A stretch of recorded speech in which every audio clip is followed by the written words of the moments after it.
रामकृष्ण हरी मंडळींनो, माऊली कीर्तन सोहळा महाराष्ट्रातील सर्वात लोकप्रिय असलेले एकमेव चॅनल सप्ताह कीर्तन, भागवत कथा, हरिजागर व लाईव्ह कार्यक्रमाकरिता अवश्य संपर्क करा। माऊली चोपडे व देवा पाटील।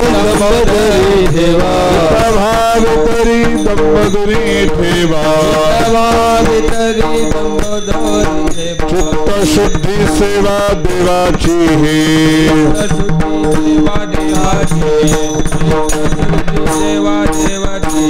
हित भाव तरी दंबदरी ठेवा, भाव तरी दंबदरी ठेवा,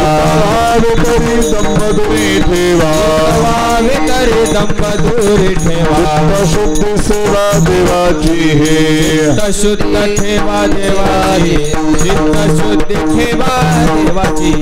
आवडी विठ्ठल गाईजे कांती, आवडी विठ्ठल गाईजे कांती, आवडी विठ्ठल गाईजे कांती, आवडी विठ्ठल गाईजे कांती। अलभते ती लाभ गरा, अलभते ती लाभ गरा, अलभते लाभ गरा। का अंतरी न जावी वसती, आणि का अंतरी न जावी वसती, करावी हे शांती वासनेची, शांती वासनेची, शांती वासनेची। आवडी विठ्ठल गाईजे एकांती, आवडी विठ्ठल गाईजे आवडी विठ्ठल गाईजे एकांती, आवडी विठ्ठल गाईजे कांती। अलभते ती लाभ गरा, अलभते ती लाभ गरा, अलभते ती लाभ गरा। म्हणे बाणा हाची निर्वाणीचा, म्हणे बाणा हाची निर्वाणीचा,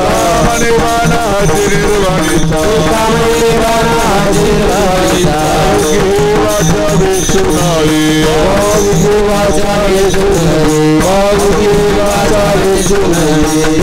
म्हणे बाणा हाची निर्वाणीचा, बाणा हाची निर्वाणीचा, म्हणे बाणा हाची निर्वाणीचा, बाणा हाची निर्वाणीचा।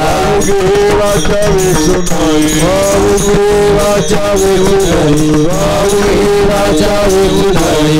आवडी विठ्ठल गाई गो, आवडी विठ्ठल गाई गो, आवडी विठ्ठल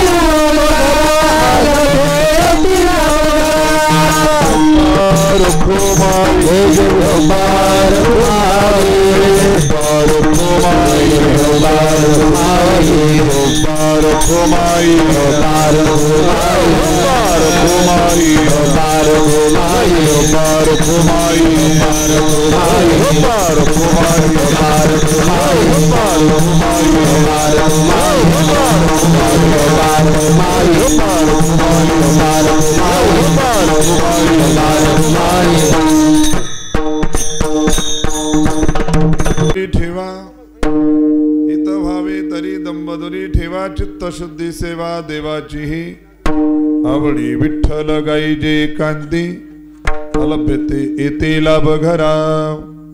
अनेका अंतरी न द्यावी वसती, करावी हे शांती वासनेची। आवडी विठ्ठल गाईजे कांती, अलभ्यते येते लाभ घरा।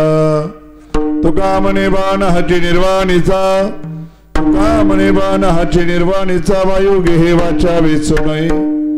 आवडी विठ्ठल गाईजे कांती, अलभ्यते येते लाभ घरा। विठाला विठाला विठाला विठाला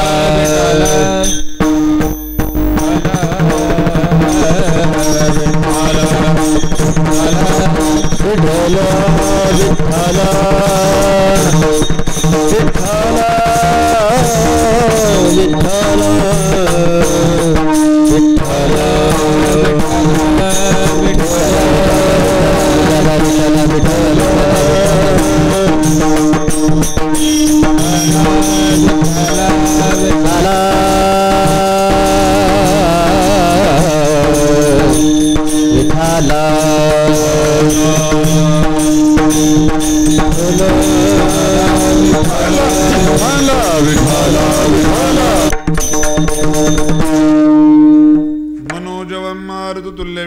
मृतेन्द्रियं बुद्धिमतां वरिष्ठं वातात्मजं वानरयुतमुख्यं श्रीरामदूतं शरणं प्रपद्ये शरदिन्दुसमाकारे परब्रह्मस्वरूपिणी वासरापीठनिलये सरस्वती नमोस्तुते सदाशिवसमारम्भां शङ्कराचार्यमध्यमाम् अस्मदाचार्यपर्यन्तां वन्दे गुरुपरम्पराम् कर्पूरगौरं करुणावतारं संसारसारं भुजगेन्द्रहारं सदा वसन्तं हृदयारविन्दे भवं भवानी सहितं नमामि गंगातरंगरमणीयजटाकलापं गौरीनिरन्तरविभूषितवामभागं नारायणप्रियमनङ्गमदापहारं वाराणसीपुरपतिं भज विश्वनाथं महायोगपीठे देवीमरथ्यां वरं पुण्डरीकाय दातुं मुनीन्द्रैः समागत्य तिष्ठन्तमानन्दकन्दं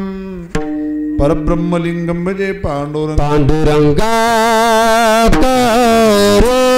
कीर्तन रूपी सेवेकरता निवडलेला अभंग जगद्गुरु जगतवंदे देहू निवासी वैराग्याचे शिरोमणी तुकोबरा यांचा 4 चरणाचा अभंग आहे। प्रस्तुत अभंगाच्या द्वारे जगद्गुरु तुकोबराय उपदेश करतात। ज्याला आपलं हित व्हावंसं वाटत असेल त्याने आपल्या जीवनामध्ये काय करावं, परमार्थाची वाटचाल कशा प्रकारची करावी याचं मार्गदर्शन संपूर्ण अभंगामध्ये करतात। हित भावे तरी दंबदुरी ठेवा चित्त शुद्धी सेवा देवाची हे। जर हित भावाचं वाटत असेल तर काय करा म्हटले, दंभाला बाजूला ठेवा आणि चित्त शुद्धीपूर्वक त्या ठिकाणी देवाची सेवा करा। आवडीने त्या ठिकाणी भगवंताचं नामस्मरण करा। आवडी विठ्ठल गाईजे एकांती।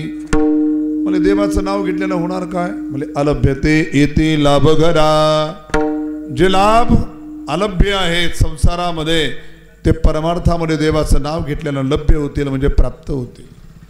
परमार्थाची वाटचाल करत असताना अंतःकरणामध्ये काम क्रोधादी विकारांना थारा देऊ नये। अनेका अंतरी न द्यावी वसती करावी हे शांती वासनेची। जी वासना जन्माला घालणारी आहे त्या वासनेचा त्याग करा।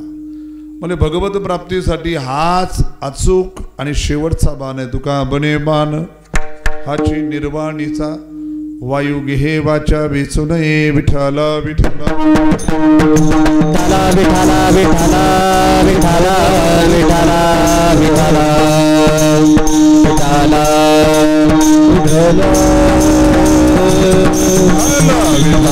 विठ्ठला विठ्ठला विठ्ठला विठ्ठला विठ्ठला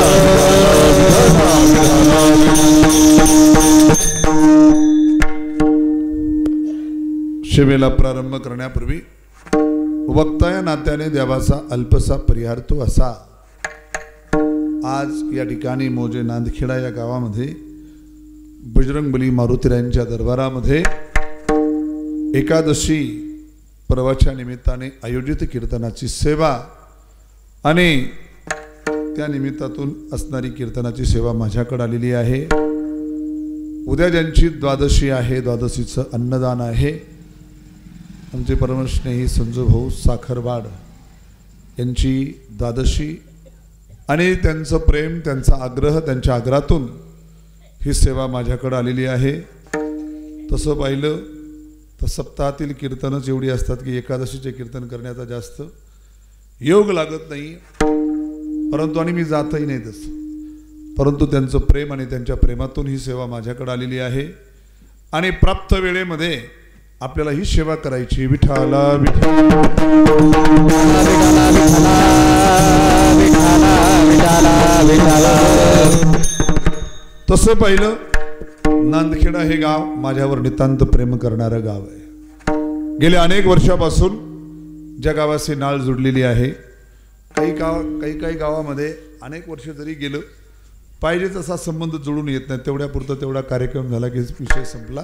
परंतु नांदखेडा गावातील जी मंडळी आहेत, भाविक मंडळी आहेत, नेहमी संपर्कामध्ये राहणारी, नेहमी माझ्यावरती प्रेम करणारी आणि त्यांच्या प्रेमातून, त्यांच्या प्रेमाच्या द्वारे, त्यांच्या प्रेमास्तव या ठिकाणी येण्याचा योग आणि आपल्या सर्वांचं दर्शन, आपल्या सर्वांच्या सहकार्याने, आपल्या सर्वांच्या उपस्थितीमध्ये ही सेवा करायची. विठ्ठला विठ्ठला विठ्ठला.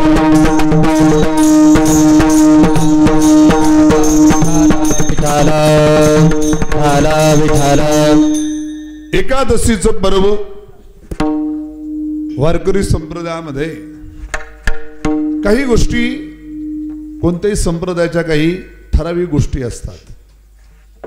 जसं संन्यास, दशनाम संन्यास परंपरा आहे. त्या परंपरेमध्ये दीक्षा घेत असताना काही गोष्टी विधान केल्या जातात. जसं दशनाम म्हटल्या जातं, 10 नाव, ज्यामध्ये पुरी, सरस्वती, भारती, वन, अरण्य, पर्वत, सागर, आश्रम इत्यादी ही 10 नावं आहेत.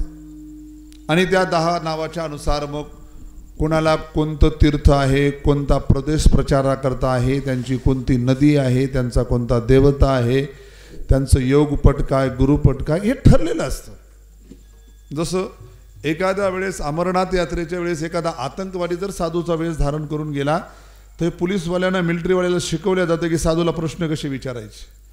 आणि काही प्रश्न कोडवर्डमध्ये असल्यासारखे असतात, हे सर्वांना माहीत नसतात. जर तो दीक्षित असेल साधू तो उत्तर देईल, आणि जर दीक्षित नसेल तर तो अडकल्या जाईल.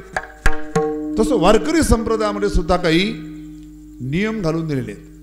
वारकरी संप्रदायाचा देव कोणता म्हणजे पांडुरंग. पंढरपूरचा पांडुरंग त्या ठिकाणी देव आहे. तीर्थ कोणता आहे म्हणजे चंद्रभागा, इंद्रायणी ह्या ठिकाणी तीर्थ आहे. संत कोण आहेत म्हणजे ज्ञानोबराय पासून ज्ञानोबराय, नामदेवराय, नाथ महाराज, तुकोबराय, निळोबराय आदी करून संतांची मांदियाळी त्या ठिकाणी संप्रदायामध्ये सांगितलेली आहे. संप्रदायाचा मंत्र रामकृष्ण हरी मंत्र सांगितला.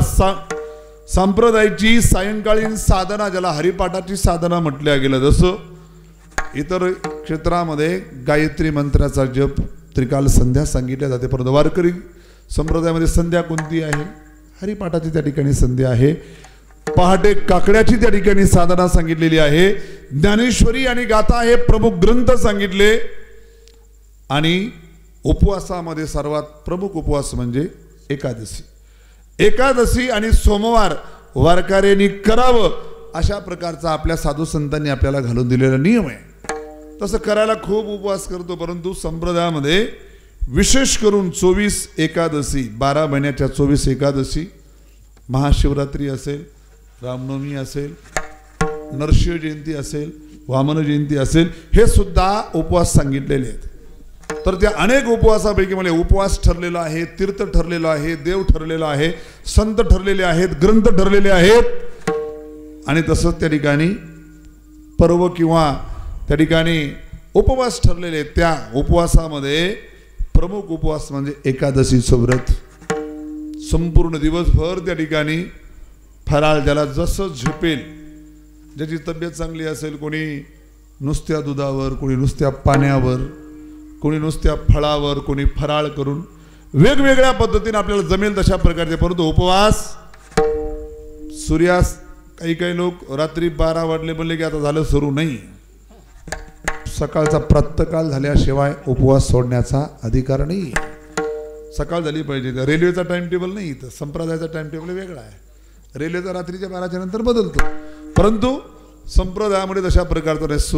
सूर्योदय झाल्यानंतर मग मात्र लवकर द्वादशी सोडण्याचं त्या ठिकाणी विधान आहे. आणि या गावामध्ये, नांदखेडा गावामध्ये आता येताना सांगितलं की गेल्या 20 ते 25 वर्षापासून द्वादशी अन्नदानाची त्या ठिकाणी परंपरा आहे.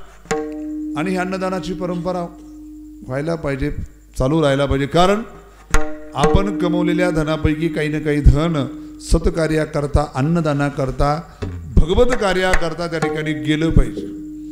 आपल्याकडं येणाऱ्या धनाची शुद्धी, पवित्रता त्या ठिकाणी दानाच्या द्वारे होत असते. मग ते दान डायरेक्ट धनाच्या रूपानं असेल किंवा ते दान अन्नदानाच्या रूपानं असेल. दानधर्म घडला की आपल्याकडे असणारं धन शुद्ध आणि पवित्र त्या ठिकाणी होतं. भगवंताचं नाव जर घेतलं तर देह पवित्र होतो, वाणी पवित्र होते. तसं दान जर आपण दिलं तर त्या ठिकाणी आपलं धन पवित्र होतं. विठ्ठला विठ्ठला विठ्ठला विठ्ठला विठ्ठला विठ्ठला. आणि एकादशीचा नियम सांगितला. पहिले लोक एकादशीचा नियम करतात, परंतु कोणता? नुसतं फराळ करायचं, परंतु भजन बी केलं पाहिजे देवाचं. एका श्लोकामध्ये सांगितलं, एकादशाम विशेषेण कर्तव्यम भोजनद्वयम रात्रो जागरणम कुर्यात दिवाच हरिकीर्तनम. काय सांगितलं? एकादश्या विशेषेन कर्तव्यम भोजनद्वयम. मला एकादशीला 2दा भोजन करायला पाहिजे. हे तर उलट सांगायला लागले, मला एकादशीला तर फराळ करायला पाहिजे. तुम्ही काय सांगताय? भोजनद्वयम. काही काही श्लोक कसे असतात, कुट श्लोक असतात, सरळ सरळ त्याचा अर्थ नसतो लागत. जसं संप्रदायामध्ये काही अभंग आहेत, मुंगी येली शिंगी झाली तिचे दूध किती, याचा सरळ अर्थ लागतो का? नाही लागत. तसं काही श्लोक सुद्धा असतात, त्याला कूट श्लोक म्हटलं जातं. कूट श्लोक कशा प्रकारे? तसं व्यासजी ग्रंथ लिहायचे, ग्रंथ सांगायचे, आणि गणेश भगवान ग्रंथ लिहायचे. आणि दोघांमध्ये असं ठरलेलं होतं, म्हणजे तुम्ही सांगता सांगता थांबले नाही पाहिजे. व्यासजीने सांगितलं तुम्ही लिहिता लिहिता थांबले नाही पाहिजे. मग ज्या वेळेस व्यासजींना कुठं जायचंय, काही काम करायचं, त्या काळामध्ये मग गणेश भगवंताची लेखणी बंद नाही पडली पाहिजे. मग व्यासजीने सांगितलं की मी जो श्लोक बोलेल अगोदर त्याचा अर्थ समजून घ्यायचा आणि मग श्लोक लिहायचा. मग व्यासजी एखादा कूट श्लोक टाकायचे, ज्या कूट श्लोकाचा सरळ सरळ अर्थ नाही लागायचा, मग दुसऱ्या पद्धतीने अर्थ लावायचा.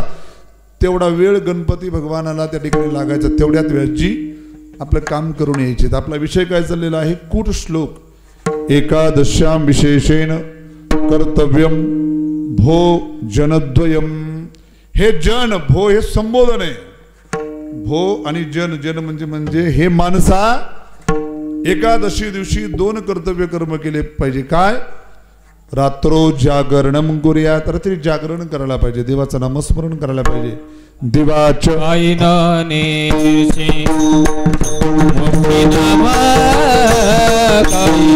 प्राप्त केलं ना, पुन्हा संसारातलं काही भेटावं, प्राप्त करावं, ही कामना शिल्लक राहत नाही. म्हणून खरं हित देवाच्या प्राप्तीला म्हणावं. संसारातले हित कसे बदलत राहतात. आज एक गोष्ट आपल्याला हिताची वाटते, दुसऱ्या दिवशी दुसरीच गोष्ट, एका महिन्यानं तिसरीच गोष्ट हिताची वाटते, एका वर्षानं 4थीच गोष्ट हिताची वाटते. संसारातल्या गोष्टीमध्ये हित हे कायम कधी राहत नाही. किंवा एखादा संसारातला पदार्थ किंवा वस्तू सगळ्यांना हित देत नाही. समजा गुलाबजामुन आहे, सगळ्याला हिताचा आहे का? शुगरवाले म्हणतात नाही, तिकडे पाहायचं सुद्धा नाही. ज्याला शुगर नाहीये, ज्याला गोड आवडतं, तो चांगल्यापैकी खाईल. सांगायचं तात्पर्य, एक वस्तू किंवा एक पदार्थ सगळ्यांना सुख देईल, बरं त्या सगळ्यांना जाऊ द्या, एका माणसाला तरी ते सुख देईल का? म्हणजे एखाद्या माणसाला गुलाबजामुन आवडतात, त्यांनी सगळं आणलं, ते खोवा वगैरे घरी पत्नीकडे दिला, म्हणजे आपल्याला गुलाबजामुन बनव. मी 2-3 तासामध्ये आलो म्हणजे परभणीहून जाऊन, आणि गेला परभणीला. थोडंसं तब्येत बरी वाटत नव्हती, डॉक्टरकडे गेला. डॉक्टरनं सांगितलं थोडंसं ब्लड चेक करावं लागेल. ब्लड चेक केलं आणि सांगितलं तुम्हाला 350 ते 400 काय शुगर आहे. इकडे गुलाबजामुन तळणं चालू होतं. डॉक्टरनं सांगितलं आजपासून गोड खायचं नाही, गुलाबजामुन खायचं नाही. 2 तासापूर्वी एवढी आवड होती, रस्त्यानं जाताना विचार करत होता, आले की त्या ठिकाणी गरम गरम गुलाबजामुन खायचे. 2 तासाने त्याचे विचार बदलले. 2 तासापूर्वी ज्याला त्या ठिकाणी गुलाबजामुन खावेसे वाटत होते, आता वाटलं की नाही, गुलाबजामुन आपल्यासाठी जहर आहेत. किंवा म्हणजे 2 तास 4 तास खूप झाले. एखाद्या माणसाला समजा विठाला विठाला विठाला विठाला विठाला विठाला विठाला तिला समजा गुलाबजामुन केले, आणि पंक्तीवाला माणूस कसा जरा दाढ माणूस, दाढ खडतडत, त्यांच्याकडे कोण बोट दाखवले, शांत माणूस आहे तो, दाढ माणूस आहे. पंक्तीला काय गुलाबजामुन खायचे तर खा म्हटले, परंतु ताटावर काही शिल्लक राहिले नाही पाहिजे. एकाला खूप आवडत होते गुलाबजामुन, मला आज काही खायचंच नाही, दुसरं नुसते गुलाबजामुन खायचे. नेमका गुलाबजामुन वाढणारा त्याचा मित्र ओळखीचा आला की 4 पट टाकायचा, आला की 4 पट टाकायचा, खात राहिला. याचं एकदम कंठापर्यंत आलं, आणि इकडं तिकडं पाहत होता. तेवढ्या तो मित्र आला आणि पुन्हा त्यांनी 5-6 टाकले, आणि पंक्तीवाला काठी घेऊन तिथंच उभा होता. मला ताटामध्ये कोणाचा दिसलं तर बघा म्हणला. ज्याला 10 मिनिटापूर्वी गुलाबजामुन एवढे आवडत होते, परंतु ताटातले गुलाबजामुन आता काय वाटू लागले, याचं काय करावं आता. आता जर खाल्लं तर फुटतोच म्हणला मी. जे 10 मिनिटापूर्वी गुलाबजामुनशी एवढं आकर्षण होतं, एवढं प्रेम होतं, 10 ते 15 मिनिटामध्ये त्या गुलाबजामुनचा कंटाळा येतो. विषयाचं सुख किंवा संसारातलं सुख तसं आहे, काही काळापुरतं आपल्याला सुख देतं, काही काळानंतर तेच दुःख द्यायला लागतं. विठाला विठाला विठाला विठाला संसारातलं हित बदलत राहतं. कशा प्रकारे उदाहरण द्यायचं झालं आणखी, समजा एखाद्या माणसाकडे सगळं आहे, घरदार आहे, नोकरी आहे, त्या ठिकाणी शेती आहे, परंतु त्याला मूलबाळ नाही आहे. त्याला एकच वाटतं की आपल्याला मुलगा झाला ना किंवा संतती झाली, मुलगा झाला की आपलं कल्याण हित आहे, बाकी सगळं देवानं दिलं, फक्त तेवढी कमतरता ठेवली. त्याला हिताची एकच गोष्ट वाटायला लागते की संतती व्हावी.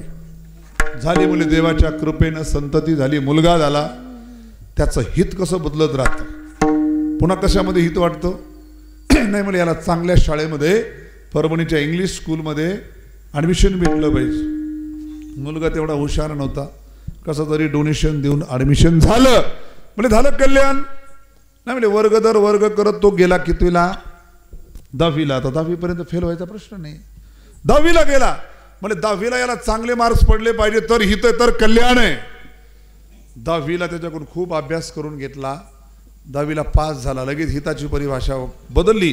नाही म्हणजे आपल्या मुलाला डॉक्टर बनवायचंय, नांदेडला किंवा लातूरला टाकायचं. 12वीला चांगले मार्क्स पडले पाहिजे, नीट परीक्षेमध्ये नीट मार्क पडले पाहिजे तर आपला मुलगा MBBSला लागेल. अगोदर हित कशात वाटत होतं, मुलगा व्हावा नुसता. आता हित वाटायला लागलं मुलगा डॉक्टर व्हावा, नीट परीक्षेमध्ये चांगले मार्क्स पडावेत. पडले, चांगले मार्क्स पडले, सरकारी कॉलेजला त्या ठिकाणी MBBSला नंबरही लागला. डॉक्टर 4 ते 5 वर्षामध्ये तयार झाला. MBBS किती 5 वर्षात होऊन जातो तयार. मग कशामध्ये म्हणजे आता आमच्या डॉक्टरचा चांगल्या ठिकाणी परभणीला काय करायचा, दवाखाना टाकायचा. दवाखाना टाकला म्हणजे अहो तुम्ही मुलांच्या शिक्षणामध्ये तुमचं आयुष्य गेलं, तीर्थयात्रा कधी करणार, परमार्थ कधी करणार. अहो म्हणले परमार्थच करायचा, एकदा मुलाचं सेटलमेंट झाली ना पण आपल्याला काय चिंता, मुलाचा संसार पाहत राहील. म्हणजे मुलाला दवाखाना टाकून द्यायचा, मुलाला दवाखाना टाकून द्यायला. म्हणजे आता चला अहो नाही म्हणजे आमच्या डॉक्टर साहेबाची खाण्यापिण्याची जेवणाची व्यवस्था होत नाही. एकदा आमच्या डॉक्टर साहेबाचं लग्न झालं ना म्हणजे मग पंढरपूरला चातुर्मास 4 महिने राहिलं तरी हरकत नाही. झालं लग्न झालं, डॉक्टरला एक डॉक्टरीन पत्नी आली. म्हणजे आता चला म्हणजे नाही शेवटची इच्छा आहे काय, म्हणजे एकदा नातवाचं तोंड पाहावं, पुढच्या पिढीचं तोंड पाहावं. एकदा नातू पाहिलं ना मग काही गरज नाही, म्हणजे घरी राहायची. झाला म्हणजे भगवंताच्या कृपेनं नातू झाला. म्हणजे आता चला अहो म्हणजे कशाचे, सुनबाईचे पेशंट वेगळे, मुलाचे पेशंट वेगळे, दोघं दवाखान्यामध्ये आम्हाला लेकराला सांभाळत बसावं लागतं. पुन्हा त्या लेकराची अंगणवाडी, त्याची 10वी, त्याची 12वी, त्याची नीट, त्याचा दवाखाना आणि टप्पे सारखे बदलत जातात, स्थिर गतीत नसतात. एक दिवस आपला टप्पा या लोकातून जाण्याचा, ज्याला मृत्यूचा टप्पा म्हणतात, मरणाचा टप्पा म्हणतात, तो येऊन ठेपतो. लक्षात सुद्धा येत नाही की अरे आपल्याला मरण आलं, तरी पण संसारातले टप्पे समाप्त होत नाहीत. म्हणून खरं हित संसारात हितच नाहीये. विठाला विठाला विठाला विठाला विठाला विठाला खरं हित आहे. शुद्ध व्हावे करोनिया मन कवादे याद वावे हित ते करावे देवाने चिंतन करुनिया मन शुद्ध व्हावे करुनिया मन शुद्ध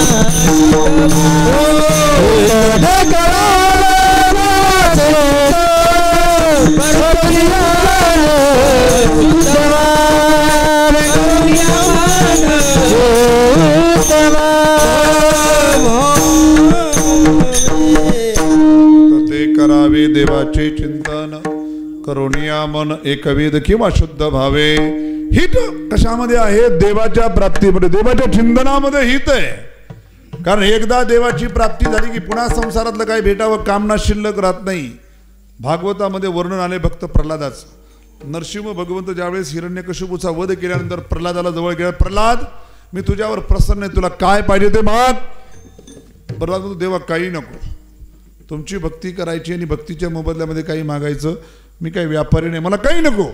तरी देवाचा आग्रह काहीतरी माग, काहीतरी माग. काय मागितलं म्हणजे देवा उरलेल्या आयुष्यामध्ये कधी मी कुणाकडे हात पसरावा, कधी कुणाला काही मागावं अशी मला बुद्धी होऊ देऊ नको. हा विचार का आला मनामध्ये प्रल्हादाच्या, कारण त्याला देवाचं दर्शन झालं. म्हणून जीवनामध्ये मी कुणाला काही मागावं एवढं दे असं नाही म्हटलं, अशी बुद्धीच होऊ दे नको मागण्याची. म्हणून खरं हित आहे परमात्म्यामध्ये, देवाच्या प्राप्तीमध्ये. आणि ज्याला वाटतं की आपल्याला देवाची प्राप्ती व्हावी त्याच्याकरता तुकोबराय सांगतात, हित व्हावे तरी दंबदुरी ठेवा चित्त शुद्धी सेवा देवाची. हे गीतेमध्ये भगवंतानं सांगितलं काय, म्हणजे जन्माला आलेल्या 1000 माणसापैकी एक माणूस परमार्थाला लागतो. किती? 1000 माणसापैकी एक माणूस परमार्थाला लागतो. मनुष्याणाम सहस्रेषु कश्चित यतति सिद्धये. आणि परमार्थाला लागलेल्या 1000 माणसापैकी एक माणूस देवापर्यंत पोहोचतो. किती मोठी चाळणी आहे. जन्माला आलेल्या 1000 माणसापैकी एकाला देवाची तीव्र तळमळ, तीव्र आवड, ज्याला आपण साधक जिज्ञासू म्हणून गेलो, एकाला तयार होतो. आणि तशा 1000 लोकांपैकी जे परमार्थाला लागलेत, म्हणजे गावाला जायला जन्माला आलेल्या लोकांपैकी 1000 माणसापैकी एक माणूस कुठं निघाला? रस्त्याला निघाला भगवंताच्या प्राप्ती करता.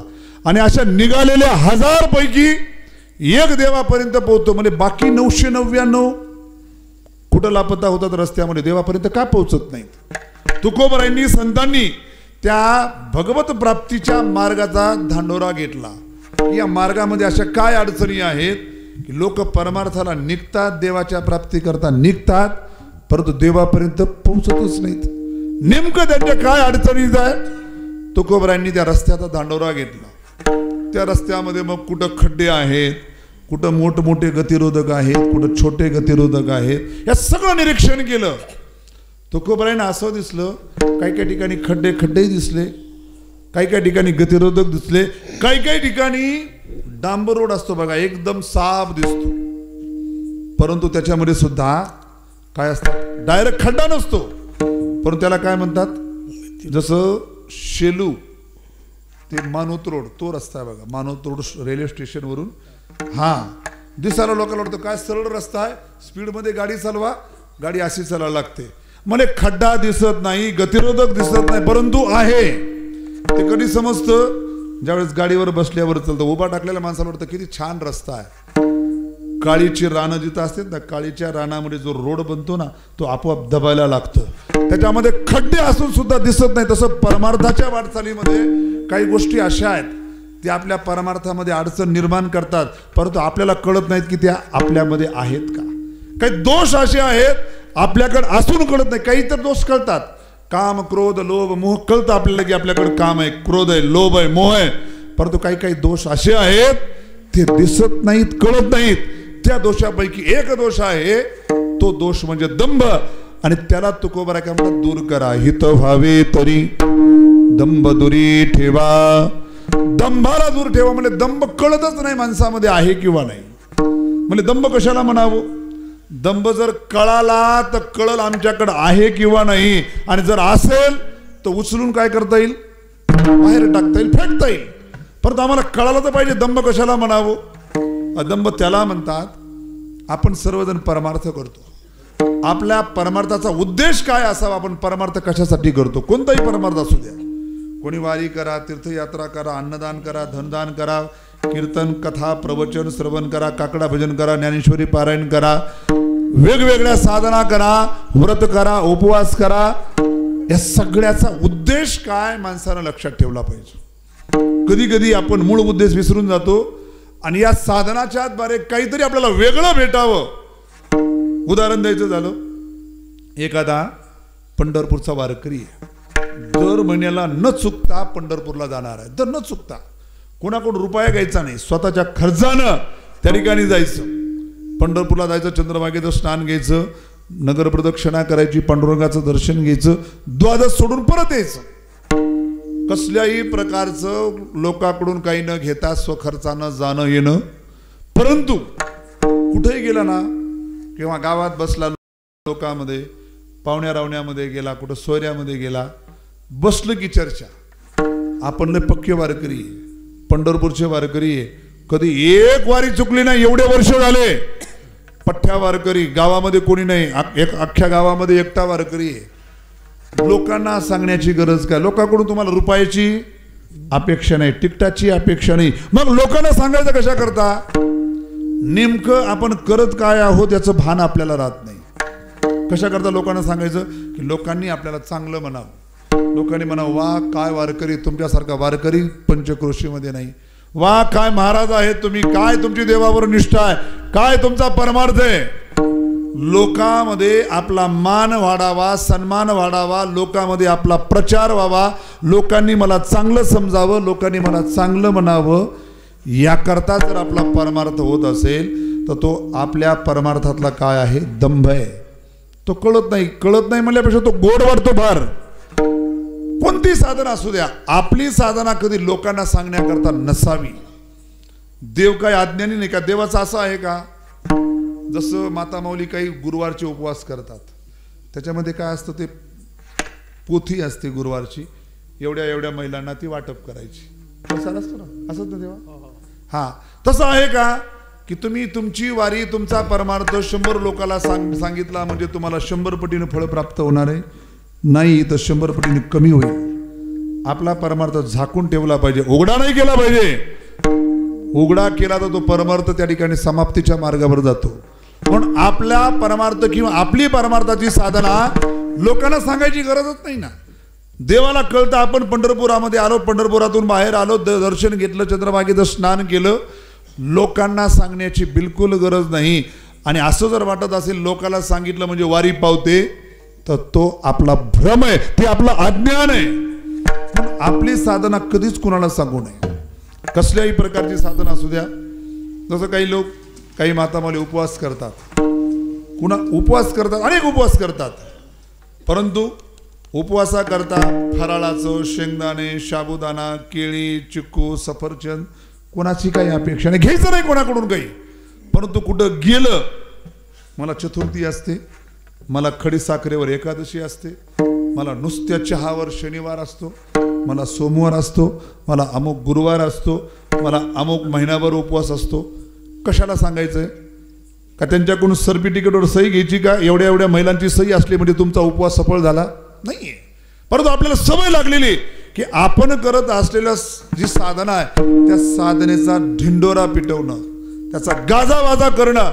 जेवढा गाजावाजा केला ना तेवढं नुकसान आहे.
करो भक्ती सोंग दाऊ जना अंतरी भावना वेगळी.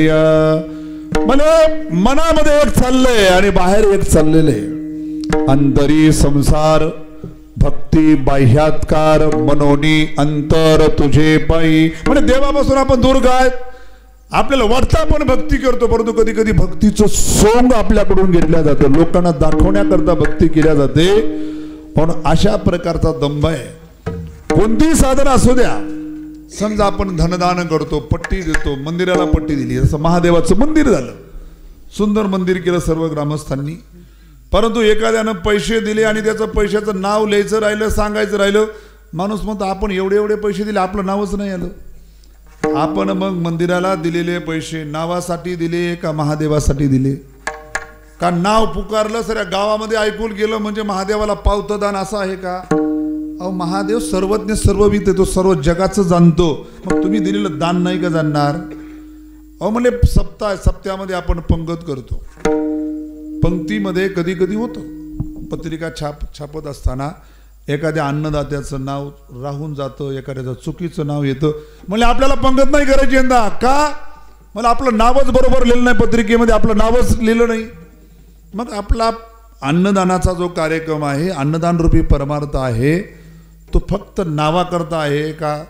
पंचकृषीमध्ये दिसावं पत्रिकेवर की अमुक माणसाचं नाव आहे, अमुक माणसाचं अन्नदान आहे. आपलं अन्नदान लोकांना कळावं, लोकांमध्ये आपली वाहवाही व्हावी, याकरता जर आपला त्या ठिकाणी दानधर्म असेल, अन्नदान असेल, तर तो आपल्या अन्नदान किंवा दान धर्मातला काय आहे? दंभ आहे. एक माणूस म्हणला आपण कुठेही ना दान धर्म करतो, नाव देत नाहीत. असतात यशवडीला काही जण येतात, काय म्हणलं गुप्तदान, नाव नाही सांगायचं, चांगली गोष्ट म्हणजे गुप्तदान. एका माणसाने एका मंदिराला गुप्तदान दिले, किती? 1 लाख रुपये दिले. परंतु माणसाचा दंभ कसा कुठून तरी सांद काढतो. त्यानं मंदिरामध्ये पाठी लावलेली अमुक माणसाचे 50,000, अमुक माणसाचे 51,000, अमुक माणसाचे 1 लाख, तिथं स्पष्टपणे लिहिलं होतं गुप्तदान 1 लाख रुपये. कोणी पाहुणे रावणे गावातले ते 3ऱ्या नंबरला जे गुप्तदान आहे ना ते आपलंच. मग गुप्तदान लिहिलं कशाला? गुप्तदान म्हणजे असं ते कुणाला कळू नये, पण ते गुप्तदान आपलं आहे, सुप्त असतं. तो दंभ असतो ना, तो माणसाला कुठून कसा बाहेर निघतो आणि कसा प्रकारे आपलं नाव व्हावं. म्हणजे मी दंभावाला नाही याचा सुद्धा दंभ आहे. म्हणजे माझं गुप्तदान आहे, आपल्याला नावाची गरज नाही, अशा प्रकारे आब आणण्याचा सुद्धा दंभ आहे. तो डबल दंभ झाला. म्हणजे अन्नदान करणारा असो, धनदान करणारा असो किंवा कोणतीही साधना करणारा असो, त्याच्यामध्ये दंभ असू नये. तुम्ही म्हणताल महाराज आम्ही पंक्ती घालतो, अन्नदान देतो, सप्ते करतो, तुम्ही आम्हाला बोलताय आम्ही मंदिरं बांधतो, महाराज लोकांना दंभ नसतो का? म्हणजे महाराज लोकांना तर फार मोठा दंभ असतो. जेवढा माणूस मोठा ना तेवढा मोठा दंभ, जेवढा लहान माणूस तेवढा त्याचा त्या ठिकाणी लहान दंभ. म्हणजे मोठ्या माणसाला कशाचा दंभ? कोणी असू द्या, गायन क्षेत्र असू द्या, वादनाचं क्षेत्र असू द्या, भागवताचार्याचं क्षेत्र असू द्या, रामायणकाराचं क्षेत्र असू द्या किंवा कीर्तनकाराचं क्षेत्र असू द्या, दंभ प्रत्येकाच्या जीवनामध्ये असतो. कशा प्रकारे? समजा एखादा गायनाचारी आहे, त्या समजा एखादा सप्ताह आहे, चांगल्यापैकीचा सप्ताह आहे आणि चांगले नंबर 1चे गायक, पट्टीचे गायक, तुमच्याकडे 5 गायक आले. तुम्हाला धर्मसंकट, पहिली चाल कुणाला द्यावी? ह्याला द्यावी तर तो राग मानेल, त्याला द्यावी तर तो राग मानेल. आणि मग काही मी माझ्या प्रत्यक्ष कीर्तनामध्ये पाहिलेलं आहे, दोघाला चाल दिली, तिसऱ्यानं टाळ ठोला खाली, मला 4 दिवसापासून येईल, आपल्याला पहिली चालच नाही. मग सगळा परमार्थ पहिल्या चालीमध्येच येऊन ठेपलाय का? प्रमाण आहेत, भगवंताचं नामस्मरण आहे. मूळ परमार्थ कशासाठी आहे की लोकांना माझं गायन ऐकून लोकांनी म्हणा वाह काय गायक आहेत, याकरता जर आपला परमार्थ असेल तर परमार्थातला तो दंभ आहे. किंवा एखादा महाराज आहे, आपलं कीर्तन असं झालं पाहिजे, असं झालं पाहिजे, जिल्ह्यामध्ये नाव झालं पाहिजे, अमुक कीर्तनकार म्हणजे वाह काय कीर्तनकार आहे. कीर्तन असतं समाजाला प्रबोधन करण्याकरता, कीर्तन असतं देवाची सेवा करण्याकरता. परंतु अलीकडच्या काळामध्ये देवाची सेवा आणि प्रबोधन हे राहिलेच नाही. आणि कधी कधी आपण म्हणतो, लोक म्हणता आजकाल महाराज लोक काही सांगायला लागले, काही सांगायले. का सांगायला लागले? तुम्ही ऐकायला तयार आहेत म्हणून सांगायला लागले. तुमच्या घरी आले का जबरदस्ती सांगायला? समाज असं म्हटलं जातं, चित्रपट कसा बनतो? समाज ज्या लेवलचा ना त्या लेवलचा चित्रपट बनत असतो, पिक्चर त्या लेवलचा बनत असतो. मी असं म्हणेल ज्या लेवलचा समाज आहे त्याच लेवलचे नवीन कीर्तनकार सुद्धा होतात. लोकांना माहिती आहे की ठीक आहे आमचं एक संन्यासी जीवन आहे, साधू जीवन आहे, आम्ही काही जरी सांगितलं तुम्ही आमच्या पाया पडणार, ठीक आहे. परंतु एखादा पांढऱ्या कपड्यातला तुम्ही महाराज आणला, त्याने जर तुम्हाला हसवलं नाही, विनोद केला नाही, म्हणजे कोणी आणलं त्याला? आपल्याला ज्या अपेक्षा आहेत लोकांकडून, महाराज लोकांकडून, ती अपेक्षा जर आपल्याला विनोदाच्या किंवा आपल्याला हसवण्याच्या पूर्ण नाही झाल्या, ठीक आहे सगळेच श्रोते आहेत तसं म्हणत नाही मी, परंतु आजचा अलीकडचा वर्ग फार मोठा इच्छुक अशा प्रकारचा. तसा महाराज आणायचा, मग किती दक्षिणा लागू द्या, काही लागू द्या, मोठा महाराज आणायचा. मोठा म्हणजे ठीक आहे, आता तो विषय गेला तर फार लांबच जाईल, परंतु आपलं कीर्तन फार लांबावं, फार चांगलं गाजावं, माझं नाव खूप व्हावं, अशा प्रकारची जर कीर्तनकाराच्या मनामध्ये भावना असेल तर तो त्याच्या कीर्तन रूपी सेवेतील दंभ आहे. विठ्ठला विठ्ठला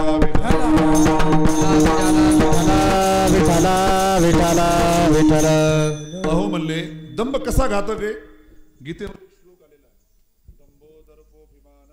दंभो दर्पो भीमानश्च क्रोध पारुष्यमेवच. त्याच्यामध्ये एक दंभ शब्द आहे.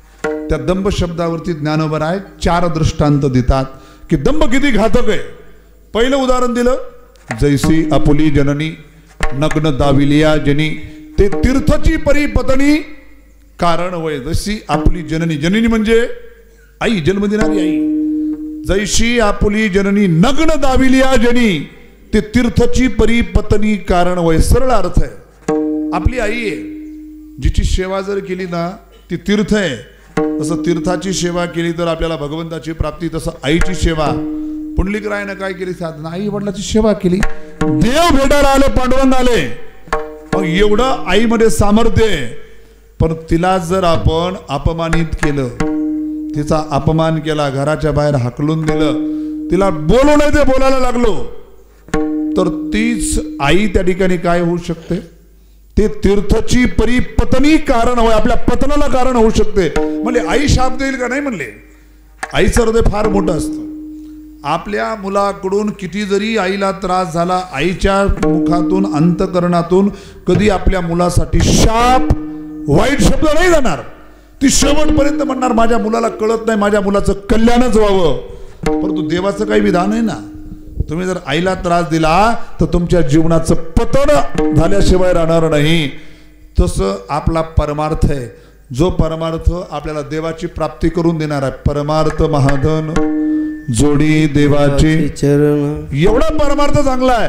पण त्या परमार्थामध्ये जर दंभ असला ना, तो परमार्थ आपल्याला देवापर्यंत नाही पोहोचू देणार. दुसरं उदाहरण दिलं, म्हणजे एखादा ब्रह्मज्ञान सांगणार आहे, परंतु ब्रह्मज्ञान एवढं आहे, ब्रह्मज्ञान सांगितल्यानंतर भगवंताची प्राप्ती होते, ज्ञान होतं, आत्मस्वरूपाचं ज्ञान होतं. परंतु ते ब्रह्मज्ञान कुणाला सांगावं, कुठं सांगावं, हेही महत्वाचं आहे ना. ठीक आहे, ब्रह्मज्ञान श्रेष्ठ, त्याच्यासारखं श्रेष्ठ काही नाही जगामध्ये, परंतु ते अधिकारी पाहून सांगावं, योग्य काळ वेळ पाहून सांगावं. नाही एखादा चालला सकाळी बाहेर प्रातर्विधीला, एक वापस येत आहे, दोघांच्या हातामध्ये तांबे, तुम्ही तर महाराज भेट झाली सकाळी सकाळी, थोडंसं ब्रह्मज्ञान सांगा ना. अरे विचारणारा तू कोण, तू कुठं चालला, काय केला, त्याचा काही संबंध नाही. मला एक ब्रह्मज्ञान किती जरी श्रेष्ठ असलं, असं कुणालाही सांगायला लागलो आणि कुठंही सांगायला लागलो, ते ब्रह्मज्ञान कामाला येत नाही. तसं आपला परमार्थ किती मोठा आहे, याच्यापेक्षा त्या परमार्थामध्ये जर दंभ असेल तर तो परमार्थ सुद्धा कामाला येत नाही. 2 उदाहरण झाले. तिसरं उदाहरण दिलं, एखादा आवडीचा पदार्थ, तोच घेऊ आपण जो सुरुवातीला घेतला, कोणता, गुलाबजामुन. आवडीचा पदार्थ, भरपूर खाल्ले खाल्ले खाल्ले, कंटापर्यंत आले आणि अतिसेवन झालं, भरपूर खाल्ले, म्हणजे मग डस व्हायला लागलं पोटामध्ये. मग झाली काय, उलटी झाली. दुसरं जे काही वरणपोळी भात भाजी होती, तो गुलाबजामुन एकटा येत नाही, मग आल्यानंतर सगळ्याला घेऊन येतो जेवढं त्याच्यासोबत गेलेलं आहे. अतिसेवन केल्यानं गुलाबजामुन किती जरी चांगले असले तरी ते शरीराला घातक असतात. तसं परमार्थ किती जरी चांगला असला, परंतु त्या परमार्थामध्ये दंभ असला तर तो परमार्थ आपल्याला देवापर्यंत पोहोचू शकत नाही. 4थं उदाहरण दिलं, एखादी नदी आहे, पाण्यानं भरलेली, खोल आहे, आणि एखादा माणूस नावेमध्ये बसला, पलीकडे जायचंय, अर्ध्या नदीमध्ये गेला, नदीत उतरला खाली आणि नौकाच डोक्यावर घ्यायला लागला. तो जाईल का पलीकडं, बुडून जाईल पाण्यामध्ये. तसं परमार्थ रूपी नौकेमध्ये बसलेला आहे, परंतु परमार्थ रूपी नौकेमध्ये जर दंभ ठेवला तर ती परमार्थ रूपी नौका डोक्यावर घेतल्यासारखं आहे. म्हणून आपल्या परमार्थामध्ये दंभ नसावा. विठाला विठाला विठाला.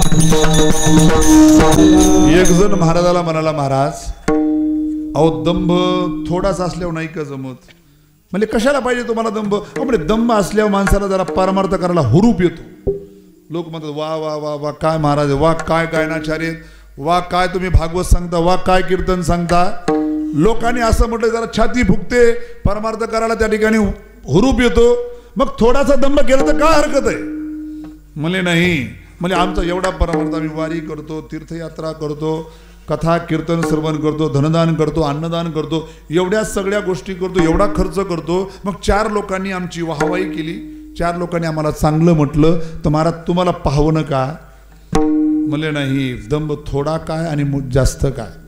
उदाहरण द्यायचं झालं, म्हणजे खीर बनवायची, 100-200 लिटरचं दूध त्या ठिकाणी खीरीमध्ये चालू आहे, खीर बनवणं चालू आहे. एक जणांना म्हटलं 200 लिटर दूध आहे, म्हणले मुठभर काय टाकू त्याच्यात? मीठ टाकू. म्हणले जमल का मीठ टाकल्यानं? अहो म्हणजे 200 लिटर कुठं, मुठभर कुठं, छटाकभर मीठ. अहो छटाकभर जरी असलं ना, 200 काय 500 लिटर दुधाला सुद्धा तो नाश करू शकता. तसं आपला परमार्थ केवढा आहे महत्वाचं नाही, तो परमार्थ दंभरहित आहे का हे महत्वाचं आहे. विठाला विठाला विठाला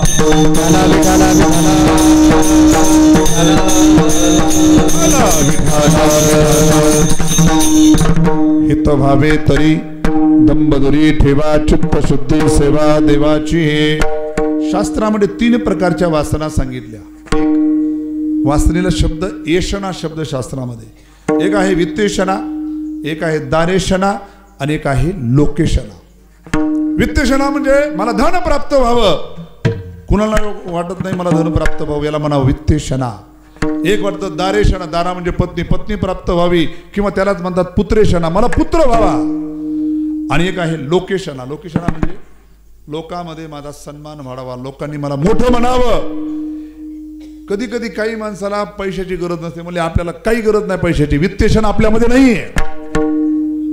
काही म्हणून आपल्याला पत्नीची गरज नाही, मुलाबाळाची गरज नाही, दोन्ही आपल्याकडे, वित्तेषणा नाही आणि दारेषणा पुत्रेषणा नाही आहे. पण ही 3ऱ्या नंबरची ना लोकेषणा, ही चांगल्या चांगल्याला सोडत नाही, सगळं सोडलेल्याला सुद्धा त्या ठिकाणी ती सोडत नाही. त्यालाही वाटतं की आपलं नाव व्हावं, आपलं मोठं नाव व्हावं.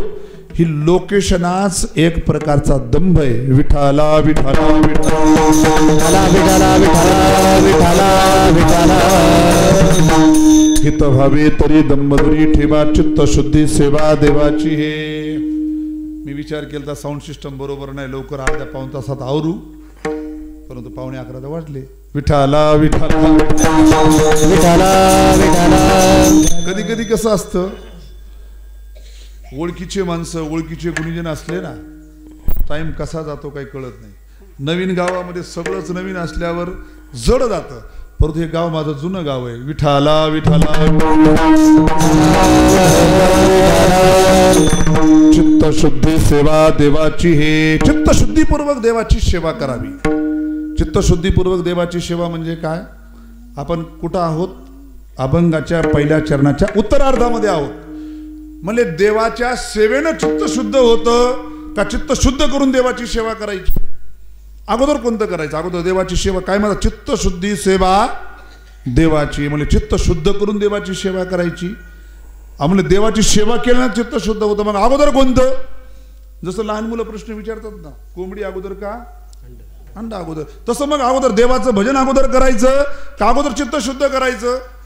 म्हणजे चित्तशुद्धीपूर्वक देवाची सेवा म्हणजे काय? निष्काम बुद्धीनं देवाची सेवा करणं. आपण सर्वजण परमार्थ करतो, परंतु निष्काम परमार्थ आपला नसतो. आपण परमार्थाच्या मोबदल्यामध्ये काही ना काही देवाकडे मागून घेतो. देवा मुलगा दे, देवा मुलगी दे, देवा मुलीचं लग्न होऊ दे, देवा मुलगा डॉक्टर बनू दे, देवा घर बनू दे, देवा जमीन होऊ दे, देवा जमिनीत माल भरपूर होऊ दे, देवा मालाला भरपूर भाव येऊ दे. अनेक प्रकारच्या कामना आपण देवाकडे मागतो, इच्छा व्यक्त करतो. आणि देवाचा स्वभाव आहे. काय स्वभाव आहे? तुम्ही जे मागाल तो देतो. देवाला काही देणं गेलं नाही की तुमच्या हिताचं आहे की अहिताचं आहे, हे फक्त संत सांगतात, देव नाही सांगत.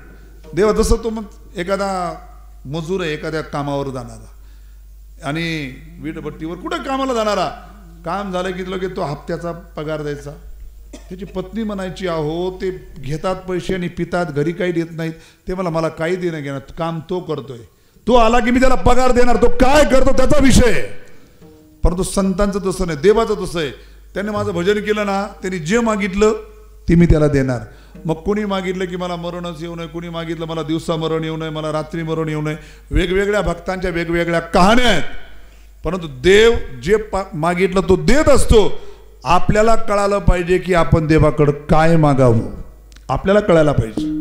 तसं व्यवहारामध्ये आपण करतो का तसा गलथानपणा. समजा तुम्ही परभणीला गेले, भाजीपाला आणायला गेले आणि भाजीपाला आणायला गेल्यानंतर तुम्ही घेतले टमाटर घेतले, भेंडी घेतली, गोबी घेतली, वांगी घेतले, आलू घेतले, कांदे घेतले. म्हणले पैसे, म्हणले पैसे नाहीत. म्हणले मग काय, मग आपल्याकडे सोनं नाही. म्हणले लगेच 1 तोळ्याची अंगठी काढली, देऊन टाकली भाजीपालेवाल्याला. गेले किराणाच्या दुकानावर, किराणा भरला. म्हणले अहो पैसे, म्हणले पैसे नाही. गळ्यातली सोन्याची चेन काढली, धर म्हणले. असं करतो का आपण? नाही करत. आपल्याला सोन्याची किंमत माहिती. सोनं काय भाव आहे, काय भाव आहे? विठाला विठाला अहो 400-500 रुपयाचा किराणा, 1 तोळ्याची 72,000. आपण व्यवहारामध्ये मूर्खपणा करत नाहीत, परंतु परमार्थामध्ये मूर्खपणा करतो. आपण सोन्यासारखा परमार्थ करतो. आपण जप, तप, व्रत, उपवास, अन्नदान, धनदान सगळ्या गोष्टी करतो, परंतु इथंच खर्च करून टाकतो. आणि मरते वेळेस हातामध्ये काही शिल्लक नसतं. अहो म्हणजे एवढा परमार्थ केला, अहो केला परंतु खर्चून टाकलं ना, शिल्लक काही ठेवलंच नाही. जो परमार्थ आपल्याला देवाची प्राप्ती करून देणार आहे, अगोदर सांगून गेलो प्रमाण. परमार्थ महाधन जोडी देवाचे चरण, देवाचे चरण जोडून देणारा परमार्थ आहे. आणि त्या परमार्थाच्या मोबदल्यामध्ये आपण काय मागतो? वाढावे संतान, ग्रही व्हावे धनधान्य. म्हणून आपल्या परमार्थाचा नाश आपण करतो सकाम भक्ती करून. म्हणून काय म्हणतो खबर? चित्तशुद्धी सेवा देवाची हे. म्हणले भगवंताची प्राप्ती करण्याकरता देवाचं भजन कसं करावं सांगितलं दुसऱ्या चरणात.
गाईजे एकांती अलभ्यते येते लाभ घरा विठोबा रुक्माई विठोबा रुक्माई विठोबा रुक्माई विठोबा रुक्माई विठोबा रुक्माई विठोबा रुक्माई विठोबा रुक्माई विठोबा रुक्माई विठोबा रुक्माई विठोबा रुक्माई विठोबा रुक्माई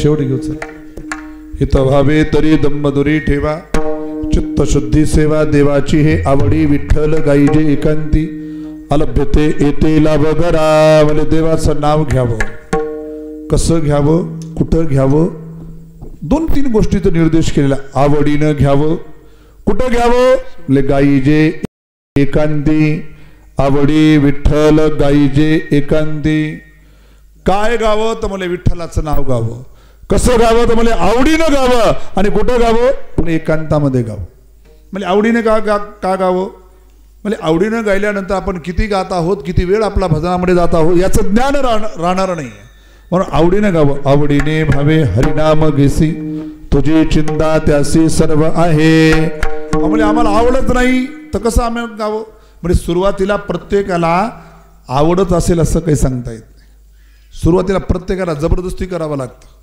हे मन आहे ना या मनाला सुरुवातीला जप तप जबरदस्ती करावं लागतं सुरुवातीला कोणालाही आवड नसते देवाची किंवा देवाच्या नामस्मरणाची परंतु एकदा का आवड लागली ना मग लालचावले मन लागली से गोडी ते जिवे न सोडी ऐसे झाले उदाहरण द्यायचं झालं आपण लहानपणी प्रत्येक जण ज्यावेळेस आपल्याला शाळेमध्ये टाकण्याचा विषय निघतो लगेच आवरून निघतो का आपण ज्यावेळेस अंगणवाडी बालवाडी किंवा पूर्वीच्या काळामध्ये पहिलीच्या वर्गामध्ये रडापड होते मार खावा लागतो शाळेतून पळून येणं होतं उचलून यावं लागतं आणि तोच विद्यार्थी मोठा झाल्यावर त्याला म्हणलं अरे लग्न येणं नाही म्हणलं आता आमची परीक्षा जवळ आली मी येऊ शकत नाही म्हणलं त्याला मग पाहुणे रावणे सुद्धा सुधरत नाहीत अभ्यासापुढं जो शाळेत जायला रडायला लागतो तो 12-12 तास 15-15 तास अभ्यास करतो का एकदा त्याची गोडी लागली की मन आपोआप लागायला लागतं तसं सुरुवातीच्या काळामध्ये सगळ्यांना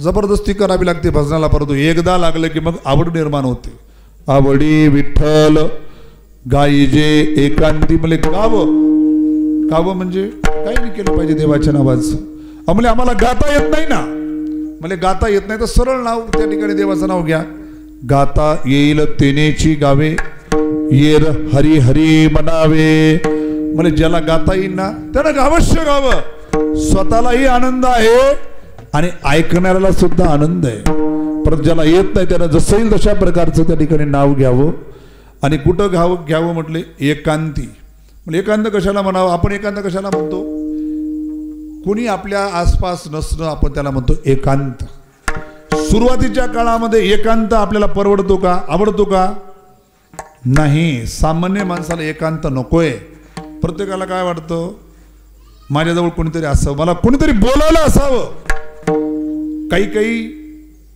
खेड्यातली माणसं मुलं नोकरीला गेले पुण्याला मुंबईला किंवा परभणीला गेले आणि म्हातारे आईवडिलांना म्हणतात चला पुण्याला चला 15 दिवस महिनाभर राहतात वापस चला म्हणले गावाकडे म्हणले का इथं कोणी बोलायला नाही कोणी मित्र नाही आमच्या गावामध्ये असे वट्यावर बसले की सगळे म्हातारे माणसं बसतात मस्त गप्पा मारत बसतात इथं आम्ही राहू शकत आम्हाला गावाकडे नेऊन सोडा सामान्य माणसाला एकांत आवडत नाही तो आजचा वेगळा विषय आहे की आजचा तरुण थोडासा बाजूला निघायला लागतो गर्दीतून लगेच मोबाईलसाठी तो एकांत साधायला लागतो पण तो एकांत आला कुठला तो कुणाशी तरी जोडलेला मोबाईलच्या द्वारे विठाला विठाला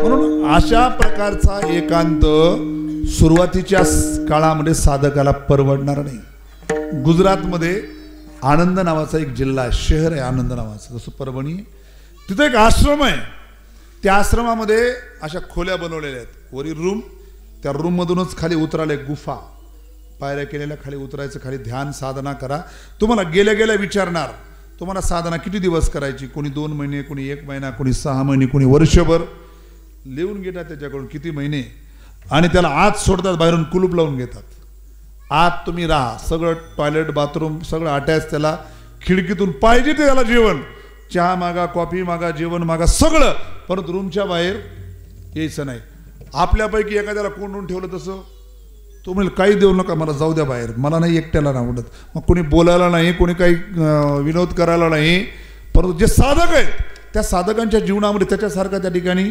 आनंद नाही एकांताचा आनंद परंतु सामान्य माणसाला तसा आनंद एकांताचा म्हणजे त्याच्या पात्र आपण ठरवू शकत नाहीत मग आपल्यासाठी कोणता एकांत आहे म्हणजे कीर्तनामध्ये, भजनामध्ये, कथेमध्ये भगवंताचं नामसंकीर्तन करत असताना भगवंताच्या नामस्मरणाशी आपण एकरूप होणं हाच खरा एकांत. आपण जर नामस्मरणामध्ये तल्लीन झालो, नामसंकीर्तन चाललेलं आहे, कथा कीर्तन चाललेलं आहे, त्याच्यामध्ये चित्त इकडं तिकडं न जाता मन तल्लीन करून ठेवणं तोच खरा एकांत. आवडी विठ्ठल पाहिजे एकांती, अलभ्यते येते लाभ करा. म्हणजे अलभ्य लाभ, अलभ्य म्हणजे जे संसारामध्ये भेटत नाही ते परमार्थामध्ये भेटत. म्हणजे असं काय, जे संसारात भेटत नाही परमार्थात भेटतं. म्हणजे सुख, समाधान, शांती संसारामध्ये कुणालाही प्राप्त होत नाही. ते प्राप्त कशामध्ये आहे, म्हणजे परमार्थामध्ये प्राप्त आहे. कष्ट दोन्हीकडे आहेत, संसारामध्येही कष्ट आहेत, परमार्थही सोपा नाही. परमार्थही त्या ठिकाणी कसा आहे, तुकोबराने एका अभंगामध्ये म्हटलेले, भक्ती ते कठीण सुळावरील पुढे निवडितो बळी विरळ शूर निवडितो बळी निवडिते बळी विरळ निवडिते भक्ती तो कठीण सुळावरील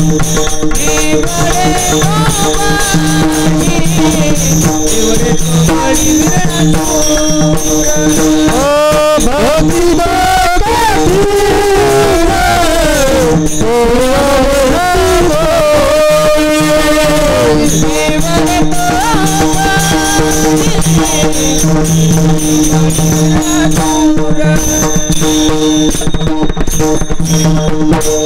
भक्ती ते कठीण सुळावरली पुढे. म्हणजे परमार्थही सोपा नाही आणि संसारही सोपा नाही. परंतु संसार करून करून शेवटला माणसाला पश्चातापाशिवाय काही हाताला लागत नाही.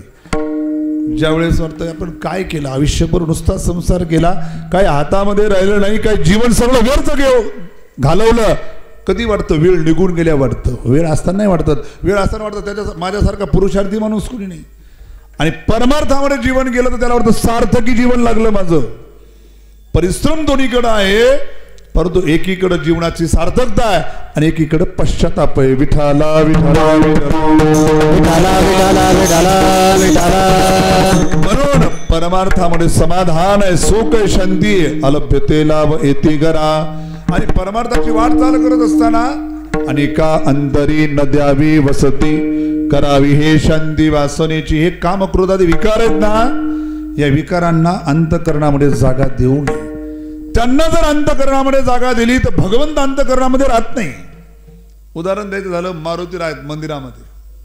मंदिरामध्ये मारुतीरायशिवाय आणखी काय काय, दिवाबत्ती असेल, दुसरं काही ठेवतो का आपण मंदिरामध्ये? नाही म्हणजे आमच्या घरामध्ये जागा नाही, जरा कापसाला जागा नाही, एका बाजूला थप्पी मारू कापसाची, एका बाजूला मारू सोयाबीनची.